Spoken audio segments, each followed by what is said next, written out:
Very excited indeed to be interviewing a chap called Boyd Mayover. Now, he has a company called Sale Doctors, and what's so incredibly interesting is he actually teaches estate agents behind the scenes. Boyd, fantastic to have you on the phone this morning. Thank you very much indeed for spending the time with us. Oh, that's great. Thanks for asking me. Not at all. Now, just sort of getting straight into it, just talk me through how, from your perspective, from the effectively the sales teaching point of view, how you feel estate agency as a business sector has actually changed over, I suppose, the last 10 years or so. Well, I think there's a few things that have changed. I think some of the estate agents have started to realise that they've got to be far more consultative. The hard sell's gone, fortunately. I'm sure there's a few oddballs out there, but by and large, the hard sell's gone. The estate agents are realising they have to offer a world-class service now. Otherwise, they're not going to keep and retain business. And when I say that, I mean to everyone, to the tenant, to the landlord, to the vendor, and to the person buying. And that service has to be from the moment somebody calls them to the moment and after they've moved in.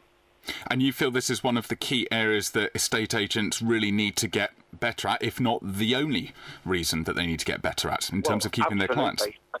Absolutely. I think they forget sometimes. And what happens is, Alex, there's times where estate agents are very busy and life for them is pretty easy.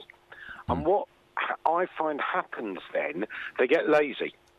And if they have a lot of inquiries, they don't treat each inquiry with the respect it deserves. And why is that, Boyd? Why do you feel that the agents don't sort of...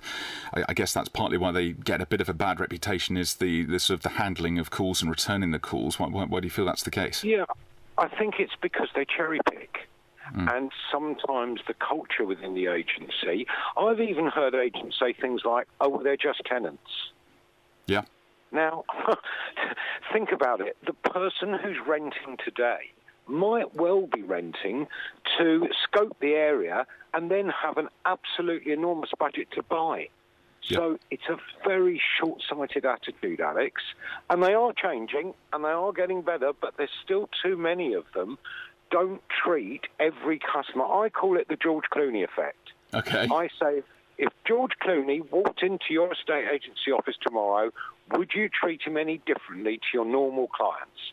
And unfortunately, over 80% of agents say, yes, I would. Yep, I'd probably agree with that, having been that side of the fence myself, as you know. I guess a lot what's changed over the last 10 years or so is very much we're now of this sort of targeted type culture and key performance indicators and that sort of grindstone mentality. And I suppose from your perspective, which is almost very much the insider with estate agency, do you feel that that's changed the business sector for better, for worse, or do you feel that it's just had no effect whatsoever? I think it's changed it for worse with the corporates. There are many companies I know that built up very nice businesses. They might have had 7 or 8 branches or maybe more, got taken over by a corporate, and within a year their staff turnover was almost 80%.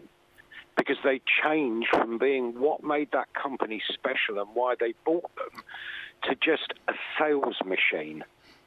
Where the only thing was important was the number of calls you made, and it just doesn't work.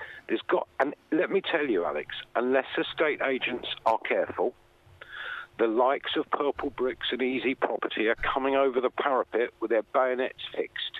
And unless they're careful, they're going to lose the war, and it'll be their own fault. No, it's a valid point, and I mean it's very much the sort of seen as the insurgency, so to speak, at the moment. These sort of the pure online agents like Purple Bricks. You've got the hybrid agents such as YouMove, for example. Why are they making such a hit within the estate agency sector? Why is their business sort of seem to be growing at the moment, and they're taking more of the properties on? Well, I think it's simple. If the customer's perception is that he's not getting a good service, and in fact sometimes he's getting a bad service, no follow-ups, no calls, etc., he might as well pay for the cheapest service. Now, my experience, Purple Bricks, some of these hybrids, their service is not good. People forget that when you buy a property or you're selling a property, you need the agent to have a great deal of expertise because it's not the fee you pay, it's what you get and in what timeline, Alex. It's not the fee that's important to the customer. I urge vendors, don't just look at the fee, look at what you're going to get. Because some of the hybrids, they have no sales progression whatsoever. So what I mean by that is from the moment the customer makes the offer, they're on their own. Yeah. Now, how could the customer know about surveys, about conveyancing, about the fact that his buyer, if he was able to get another 1%, a 1% reduction on his mortgage, would easily be able to buy his house rather than struggle?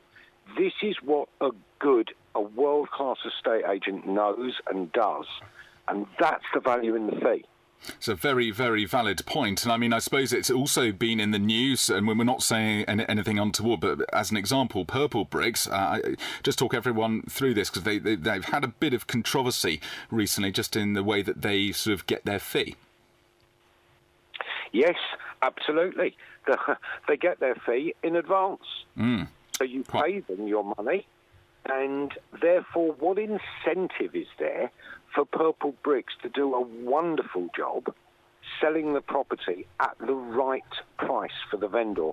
Zero. Well, indeed, they're not motivated. As soon as you instruct them, you pay your money, in effect, in advance, and that goes straight into the Purple Bricks account, and then I suppose they just leave you out there to dry, and that's one of the biggest issues out there. But I suppose if you're a homeowner, a seller, you don't find out about it until it's too late.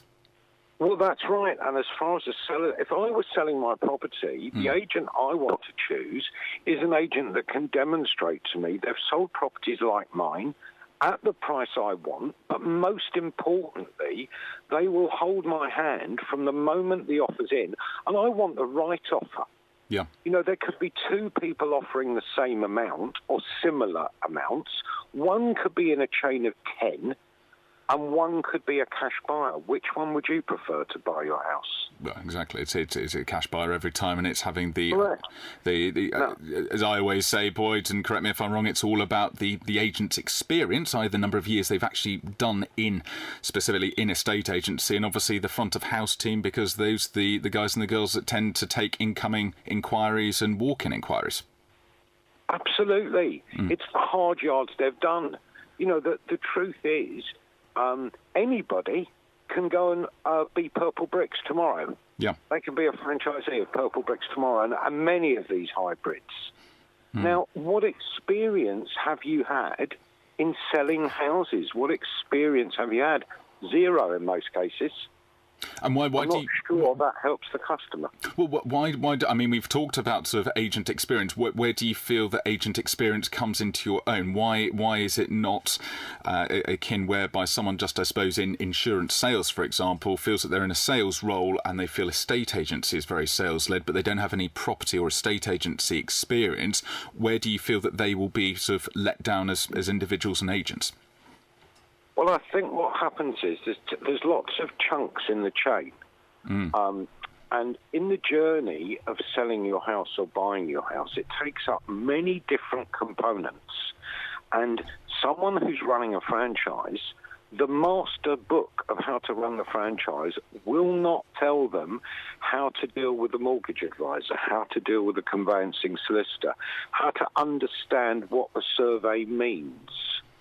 How to make sure that he's in control of the chain. These are things that only an experienced agent will understand and will have the experience, and more important, Alex, the history of success.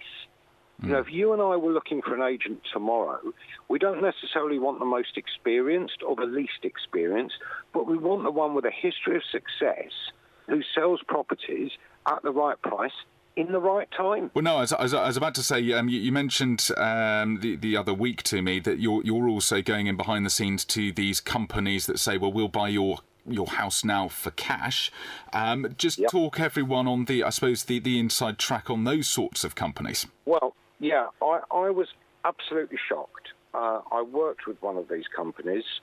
And my perception before I got there was that most of the people phoning them would be people who were saying, I'm in arrears, the bailiffs are due, I'm behind with my mortgage, I'm desperate to sell, please help me.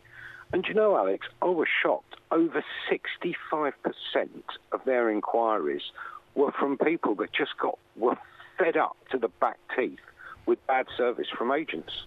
Crikey, and that was their main drive. It wasn't a fact that they were sort of being into a forced situation. It was just it was just down to customer service at the end of the day.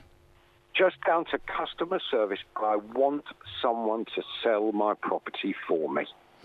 Wow, that's an extremely strong figure, and as you said, it's not what you first think from first impressions. I mean, how are you actually helping? What do you actually do behind the scenes with estate agents? But by the sound of it, you help both the pure online agent, the hybrid, and indeed the high street agents in your line of work. But what is it that you're actually teaching them? What are you giving them insight on? I think what we're saying to the high street agent is this: that you have to be world-class in everything you do. So when somebody phones in, what I don't want to hear an estate agent saying is the first question, what's your budget and have you got anything to sell? It's selfish, it's stupid, it doesn't help a customer. And if I was a potential buyer, I've just phoned up your agency and virtually the first thing you're asking me is, have I got anything to sell? Too many agents have gone through that formula for too long. What we teach them is show an interest in your customer. Find out what's important to them. Why are they looking to move to Fulham? Where do they live at the moment? What made them choose the house they lived at the moment? Whereabouts do they live? What's going to be important to them? You know, I always tell a story of a lady that was looking to move, and she lived in a 4-bedroom house, and she approached 5 agents, and they all asked her how many bedrooms she wanted, and she said 4, and most of the agents said, would you accept 3 bedrooms? She said, absolutely not. The last agent, world class, said to her, can I ask you, why is 4 bedrooms so important? She said, because I believe that 4-bedroom houses always have a bigger downstairs than a 3-bedroom, and the downstairs is the most important thing. The agent said, that's fine. If I can show you a property where the downstairs in a 3-bed is as big as a 4-bed, would you look at it? She said, of course I would. And she ended up buying through them. Wow, so it's all about asking the right question, isn't it? Absolutely, and do and under-promise and over-deliver. If you tell someone you're going to ring them back Tuesday, ring them back Tuesday. You know, for me, I always say to people, when someone walks into your office, and depending on the area, they could have from, let's say, $250,000 to well in excess of $1 million in their pocket. That's what they've got in their pocket to spend. Now, if you were selling diamonds, how well would you treat the customer that came in with £250,000? Very well. Yeah. Why on earth aren't they being treated exactly the same? And it has to be from the beginning to the end. You know, I always say, I hear agents say, oh, thank you for looking at the property, I'll ring you next week. And I say, but hang on a minute. This is someone who has an enormous amount of money to spend. It's very important to them. Why aren't you making an appointment to speak to them next week? Don't get me wrong, Alex, there's some very good agents out there, but too many are still trying to take what I call the easy route. Absolutely. I think it's down to you and I, Boyd, to save the estate agency sector. And I've got to say thank you very much indeed for coming on. Probably one of the most powerful interviews we've had on the show to date. Just remind everyone your contact details and the website if they want to get in touch. Yeah. The website is www.salesdoctors.co.uk. Yeah. Please have a look at the website. I think you'll find it very interesting. You can always email me at boyd@salesdoctors.co.uk. And we're very happy to take inquiries from anyone. And as I said, our business is all built around the world-class customer service should be the minimum you're delivering. Fantastic. Thank you for inviting me. No, not at all, Boyd. It's great to have you on. Thank you so much indeed for a fantastic sort of talk through and a real sort of insider tips and tricks, and look forward to speaking to you soon.